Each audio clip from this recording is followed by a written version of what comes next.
બોટાદ જિલ્લાના કાળુભાર ડેમમાં વરસાદના કારણે પાણીની આવકમાં વધારો થયો। બોટાદ જિલ્લામાં કલેક્ટર દ્વારા ભારેથી અતિભારે વરસાદની આગાહીના પગલે સતર્ક રહેવા સૂચના આપવામાં આવી છે। ત્યારે બોટાદમાં ડેમોની સ્થિતિમાં ક્યાંક ને ક્યાંક પાણીના જથ્થામાં વધારો થઈ રહ્યો છે। બોટાદ જિલ્લાના સૌથી મોટા ડેમ પૈકી એક Kalubhar dam high alert mode પર મૂકવામાં આવ્યો છે। ઉપરવાસના ગામોમાં ભારે વરસાદને કારણે 24 કલાકમાં 10% જેટલો પાણીનો જથ્થો વધ્યો છે। જો આવો જ વરસાદ રહ્યો હતો આગામી 24 કે 48 કલાકમાં ડેમ ઓવરફ્લો થઈ જશે તેવી પણ સંભાવના વ્યક્ત કરવામાં આવી છે। ત્યારે પ્રભાવિત થવાની સંભાવનાવાળા તમામ ગામોમાં ખાસ કરીને ગઢાળી, રાજપીપળા ગામમાં લોકોને એલર્ટ થવા માટે સૂચના આપવામાં આવી છે। કાળુભાર નદી કે ડેમ નજીક પાણી જોવા જવા પર પણ પ્રતિબંધ ફરવામાં આવ્યો છે। ત્યારે ડેમના કંટ્રોલ રૂમ પર કાર્યપાલક ઇજનેર, નાયબ કાર્યપાલક ઇજનેર સહિત સિંચાઈ વિભાગની ટીમ ખડેપગે રહી પાણીના લેવલ ઉપર મોનિટરિંગ કરવામાં આવી રહ્યું છે।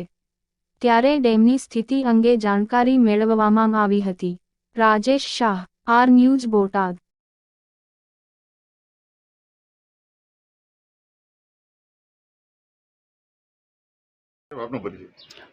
હું H N. Sarvaiya, executive engineer, irrigation department, Bhavnagar.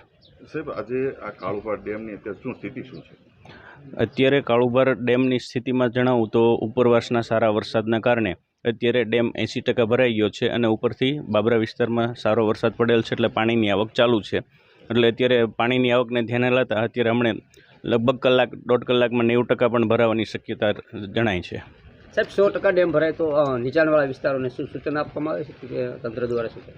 આમ તો જનરલી ડેમ છે એ 70% ભરાય ત્યારે, 80% ભરાય ત્યારે અને 90% ભરાય ત્યારે દરેક તબક્કે નીચાણવાળા ગામવાળાને રેવન્યુ વિભાગ દ્વારા એલર્ટ કરવામાં આવે છે। અને અમારા દ્વારા રાઉન્ડ ધી ક્લોક અહીંયા વાયરલેસ સેટથી અમારા જે સેન્ટ્રલ ફ્લડ સેલ ભાવનગર બેસે છે એને દર 2 કલાકે લેવલના અને વરસાદના આંકડા આપવામાં આવે છે। એટલે જે તે સ્ટેજે 80, 90, 100% જ્યારે ભરાય ત્યારે રેવન્યુ તંત્રને પણ આપણે એલર્ટ કરતા હોઈએ છીએ।